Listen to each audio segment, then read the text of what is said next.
네, 저는 이번에 25년도 대성고등학교 1학년 1학기 중간고사 기출분석을 좀 말씀드리게 된 최승준 강사라고 합니다.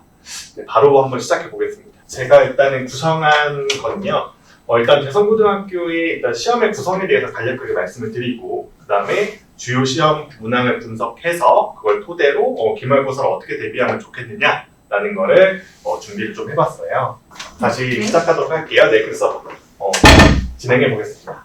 자, 일단은 대성고등학교는요, 간략하게 말씀드리면 교과서는 이제 동아출판이에요. 그리고 부교재는 따로 쓰는 건 없었어요. 그래서 고등학교들마다 교과서 외에 이제 부교재를 활용하게 되는데, 사실은 부교재를 쓰는 게 좋습니다. 왜냐하면 부교재를 어떤 걸 쓰는지 알면 어떤 식으로 시험에 출제되겠다, 어떤 걸 포커스로 맞춰서 시험을 내겠다, 이런 거를 좀 예측할 수가 있는데, 대성 같은 경우에는 부교재가 없으면서 시험 문제는 학교들 중에서 좀 어려운 편에 속해요. 그래서 예일과 더불어서 좀 가장 어려운 편이거든요. 그래서 조금 시험 대비를 준비할 때 정교하게 시험 자료를 좀 준비해야 되겠다, 이렇게 말씀드리고요.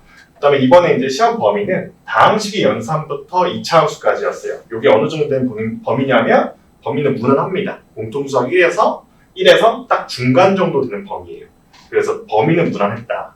그리고 문항 개수량 100점은 이제 선택형 22문항, 단답형 8문항 해가지고 100점도 67.6, 32.4 이렇게 해가지고 100점 이렇게 구성이 됐었어요.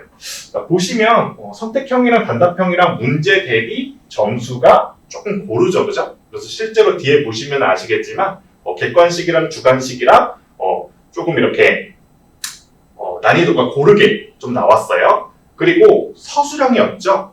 그래서 원래 서술형 같은 문제가 나오면 보통 뭐 증명 문제라든지 아니면 뭐 긴 글 유형에서 유추하는 문제라든지 이런 개념을 건드리는 문제들이 많이 나오는데, 그런 게 없이 약간 대성 같은 경우에는 모의고사 푸는 느낌이다.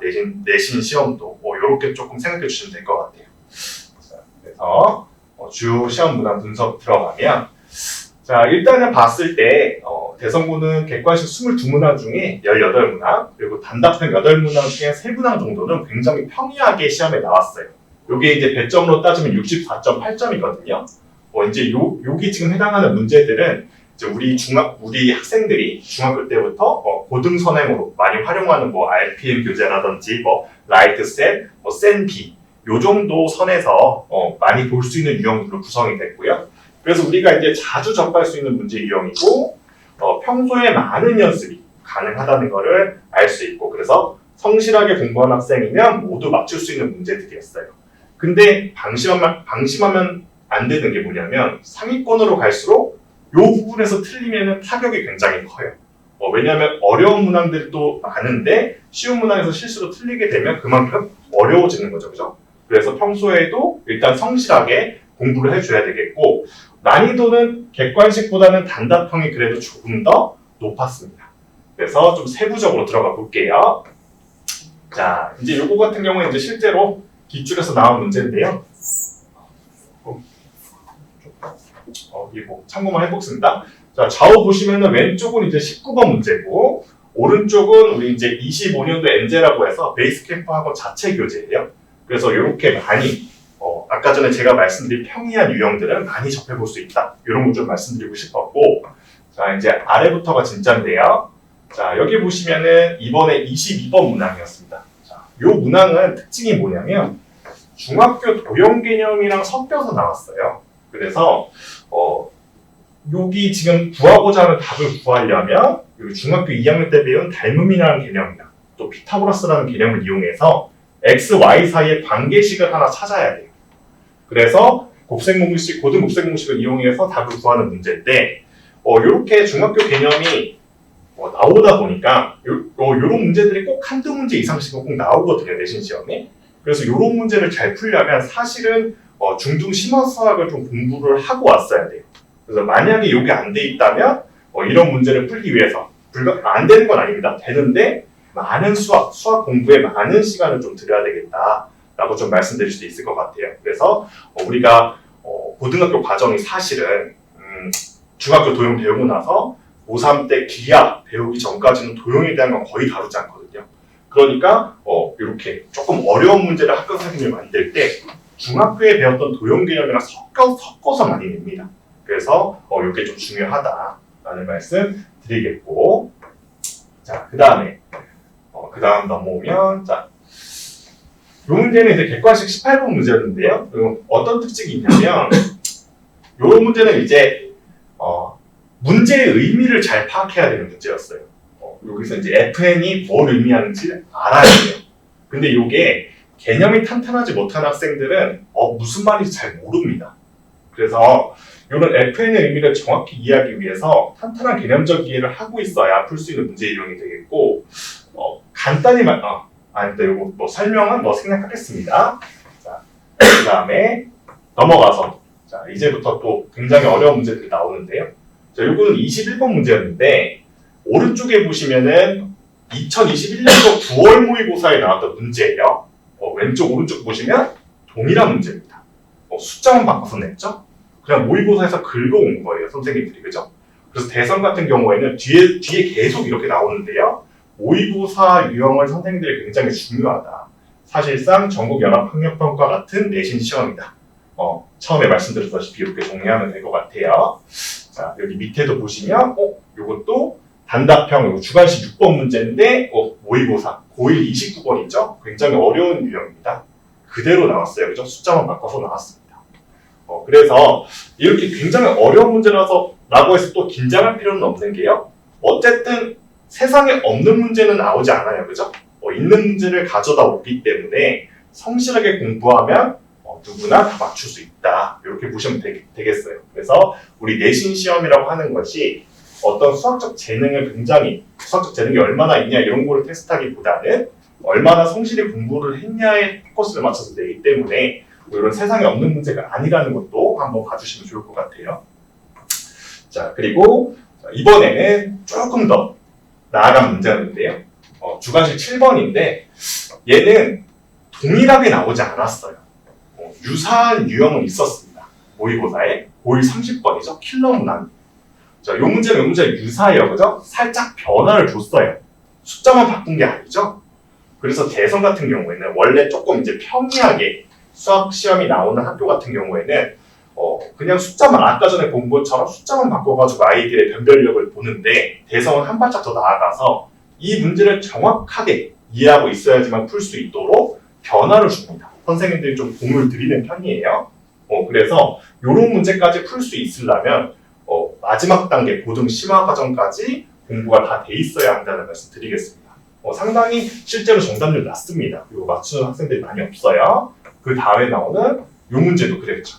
이건 주관식 8번 문제, 마지막 문제였는데 얘도 역시 모의고사 29번에서 나온 문제였어요.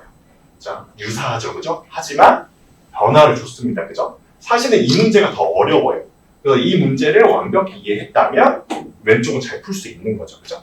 근데 우리가 어떤 숫자만 바꾸는 수준이 아니기 때문에 그 문제를 갖다 놓고 암기식으로 풀이를 통째로 외운다거나 이런 식으로 해서는 사실은 못 맞춰요. 이거는 정확한 이해가 있어야 됩니다. 그래서 정시 대비를 하는 게 곧 대성고는 내신 대비랑 조금 약간 일맥상통한 부분이 있습니다. 그래서 그런 부분 참고해 주시면 될 것 같고, 자, 그리고 이번엔 또 주관식 4번 문제였는데요. 자, 요거는 제가 다 뒤져봤는데, 제가 모의고사부터 시중교재 다 뒤져봤는데 같은 유형이 없었습니다. 그래서 어떻게 결론 내릴 수 있냐면 이런 문제는 학교 수학 선생님이 창작해서 만든 문제예요. 근데 이런 창작 문제는 그렇게 많이 어렵진 않습니다. 난이도가 많이 어려운 문제는 아니에요. 조금 연습한 친구들이면 이 복소수를 보고 이 복소수를 거듭 제곱하면 어떤 반복되는 패턴이 나온다는 걸 애들이 알고 있어요. 그래서 그 패턴으로 접근하면 어렵지 않게 풀 수 있거든요. 하지만 연습이 덜 된 친구들은 안 되겠죠, 그죠? 그래서 학교 선생님들이 뭔가 신유형을 만드는 게 아니라 원래 있던 유형을 가져와서 변화를 주거나 아니면 어떤 두 개의 문제를 가져와서 섞어서 내거나 이런 게 있기 때문에 많은 문제풀이 연습을 한다면 전부 해낼 수 있습니다. 이렇게 보면 되겠습니다. 자, 요 문제도 마찬가지였고요. 자, 그래서 이렇게 쭉 분석해서 우리가 이제 총평을 조금 볼 텐데요.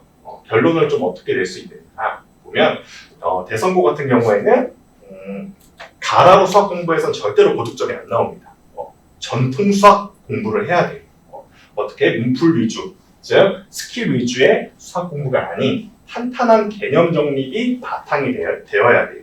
그래서 전통 수학 공부를 해야 되고요. 대성고 수학 상권을 노린다면 심화 수학 학습이 필수입니다. 그죠?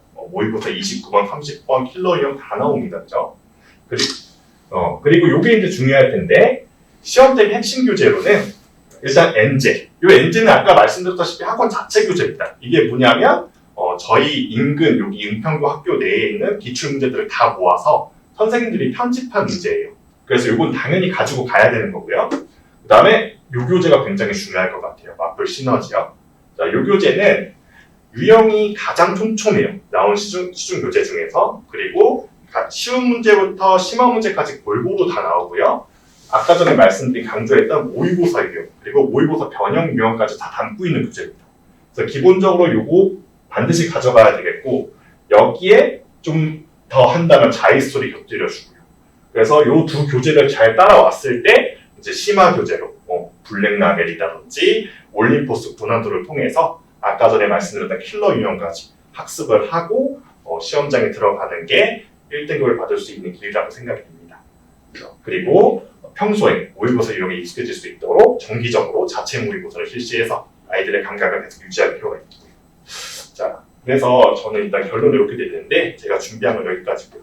혹시 궁금하신 거 있나요?